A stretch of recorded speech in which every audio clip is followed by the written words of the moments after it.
Hello, my name is Dan Brownell. I'm a senior underwriting consultant in the Chicago office of Munich Re. Thank you for joining me today for a brief overview on assessing bankruptcy and underwriting. In the course of underwriting, you'll occasionally come across a history of bankruptcy, which is a federally authorized procedure in which people are relieved of liability for their debts. The bankruptcy may be voluntary when the individual debtor initiates proceedings, or involuntary when the creditors initiate proceedings. An applicant may admit a previous bankruptcy up front, or you may find it from other sources such as a credit report, background check, or inspection report. If you find that the bankruptcy has not been discharged or was only recently discharged, you'll want to underwrite with caution. Be sure to take into account all other relevant aspects of the case, such as the timing of the application and whether the premium and face amount are appropriate to the client's financial circumstances. If significant concerns are found, you may find it necessary to postpone coverage. There are circumstances where an application may still be considered even if the bankruptcy has not been discharged, in particular, a Chapter 13 bankruptcy. And this brings us to a discussion of the types of bankruptcies you're likely to see. The bankruptcy histories you're most likely to see are Chapters 7, 11, 12, or 13. In individual life underwriting, Chapters 7 and 13 are most commonly seen, though you'll occasionally come across individuals whose business has gone into Chapter 11, or less often, depending on your clientele, Chapter 12 for farmers and fishermen. Because Chapter 7 and 13 are the most common, we'll concentrate on them.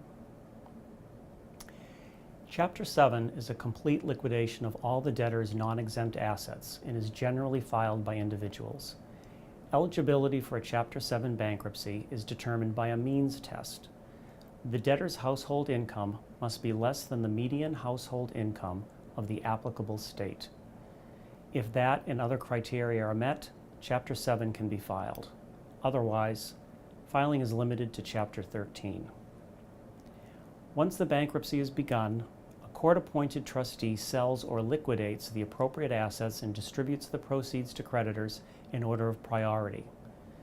The process is generally completed in about 6 months, after which the debtor is free of the debts discharged. Often, Chapter 7 cases include little or no non-exempt property, in which case they may be referred to as no-asset cases.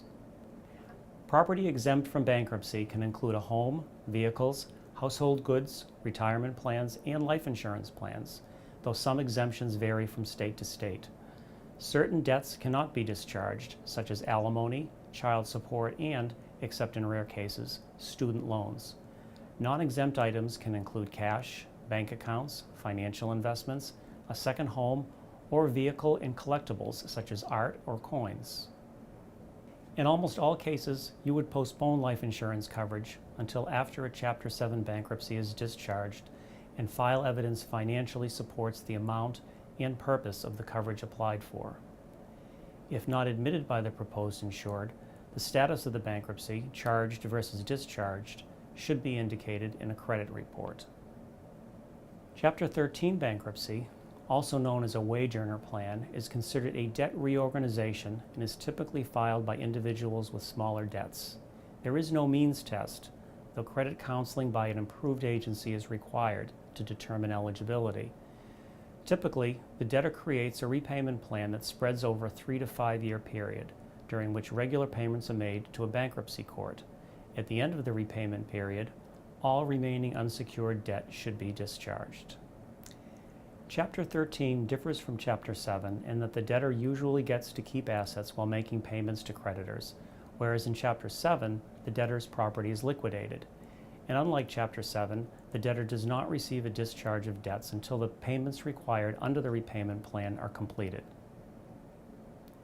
Under Chapter 13, the debtor is also protected from lawsuits, garnishments, and other creditor action while in the repayment plan period. In underwriting, there is a slightly higher degree of concern for the financial situation of someone filing Chapter 7 over Chapter 13. For the life underwriter, there are many aspects of a case that should be considered in a situation involving bankruptcy. What was the cause? Was it job loss, illness, or some other unavoidable circumstance? Was a business failure or poor judgment a contributing factor? And are these situations recoverable, such that you can expect the client can not only meet, say, their Chapter 13 repayment obligations, but also comfortably afford to pay their insurance premium? Also, was there any previous bankruptcy? Is the credit history otherwise favorable or at least understandable in the context of the bankruptcy situation? In the case of multiple bankruptcies or poor credit history, you should consider at least a longer postponement period. You should also pay close attention to the insurance history, in particular, any lapse history or indication of churning coverage. Underwriting a case that includes a bankruptcy history can be a little challenging, but as we've indicated in this brief overview, a thorough review of the overall financial picture should allow you to make an informed decision, and in some cases still put some favorable business on the books. Thank you for your time today. We would love to hear from you. Please send questions or feedback to us at the email on the screen.